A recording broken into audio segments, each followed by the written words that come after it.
Hey there, this is Anita from the Wise Women's Workplace, and I'm here to share with you insights that made the difference in my journey from administrative assistant to executive director and beyond.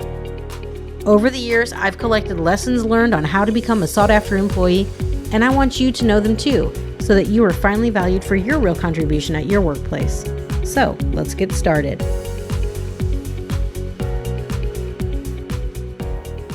Hi, this is Anita from the Wise Women's Workplace podcast and Facebook group. In episodes 8 and 9, I spoke about why I believe you should have a career mentor, regardless of your level in the organization, and how to find one which is a good fit for you and your specific needs.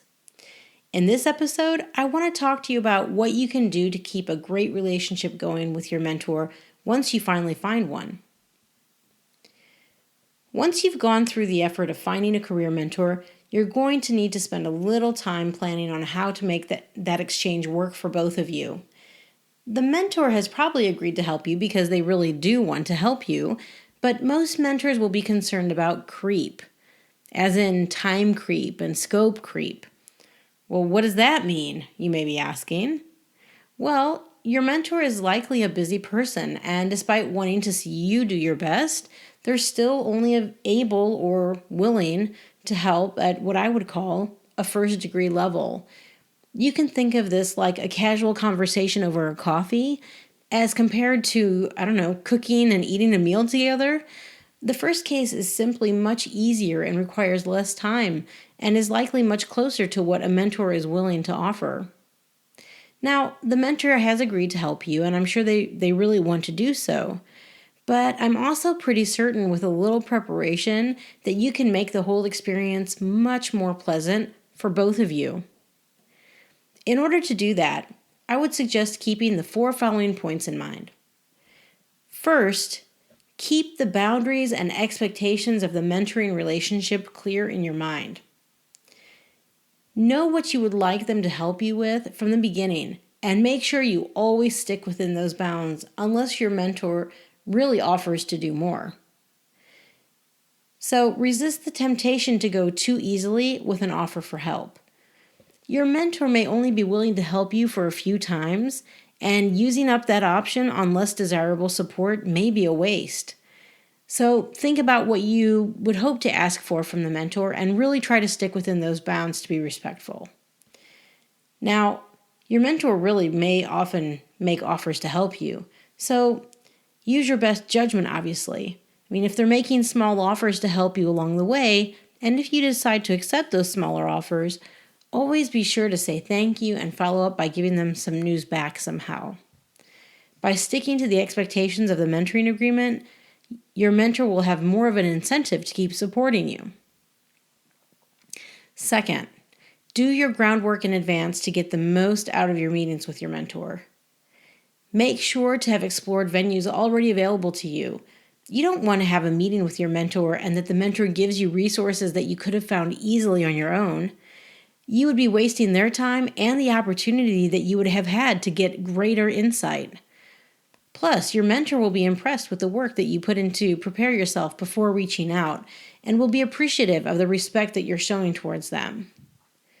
Preparing yourself in advance will demonstrate to the mentor that you are dedicated to making this a positive and productive experience. Third, always be courteous, sincere, and professional. You'll need to actively manage the scope of your mentoring relationship. This person is giving you their free time, so make sure you're acting in a way which really deserves that. For example, make sure that you commit to taking the actions they suggest to you between the meetings and follow through. The major part of the workload should definitely be on you. Many mentors will be happy to give recommendations or even share ideas. So you can think of this like a friendly conversation. Where it starts to become more challenging and where you may feel resistance from the mentor is when you're taking too much of the mentor's time or asking them to do things for you. For example, they may be happy to recommend that you get in contact with people of certain profiles. You may feel like they have someone specific in mind, and so it's generally acceptable to ask, do you have someone in mind that you think I should contact? Although asking them to put you in contact with the person may be going too far, as You're now asking them to use their network on your behalf. Okay, if they do give you a specific name, it would be good to ask your mentor if you can mention the mentor's name to the suggested person when you contact them. If this is the case, you should either copy the mentor on the communication or inform the mentor when you've reached out to the person that they suggested. And on this point, always be thankful and gracious to your mentor, even if they don't give you everything you were hoping for. This is a long-term relationship, so it might be something that comes back in a bigger way later for you. And by treating this somewhat informal relationship with a good dose of professionalism, you'll be doing what is possible to keep your mentor engaged in the relationship. Finally, fourth, always be thinking about how you can support your mentor back. As mentioned already, they're giving you their time, experience, expertise, and brainpower. You may not yet be well connected enough to help them out with your own network, but you may be able to support them on a more personal level. Like, I don't know, if they mention things about their children's interests or perhaps their own hobbies, make sure to sit there and listen and talk to them about it. People like to share what they're passionate about. And you don't need to lavish them with gifts, but sincere gratitude and consideration will certainly be appreciated.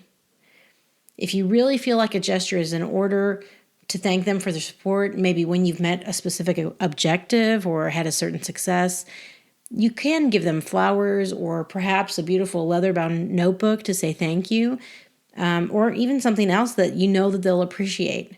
But I would usually stay away from gifting alcohol, and just know that normally it's not something that is expected. So let's quickly review those steps. First, keep the expectations clear in your mind and stay within the boundaries. Second, do your homework before the meetings take place to make the most of the meeting for you and for your mentor. Third, always be courteous, sincere, and professional, even if you don't always get what you were expecting. And fourth, always try to help the mentor out in a sincere way if you can. Remember, a career mentor is someone who can save you lots of time and difficulty in your career and can help you get on the faster track to advancing your career. So you need to make the most out of this great opportunity. And believe me, a little preparation will go a long way. That's it for today's show, but if you like what you're hearing, don't forget to subscribe to the podcast or sign up directly on my website, AnitaBelitz.com. That's AnitaBelitz.com to receive automatic notification when a new episode comes out, or to submit a question or suggestion for a topic that you want to hear about. I'll include the link in the description for you in case you want to check that out.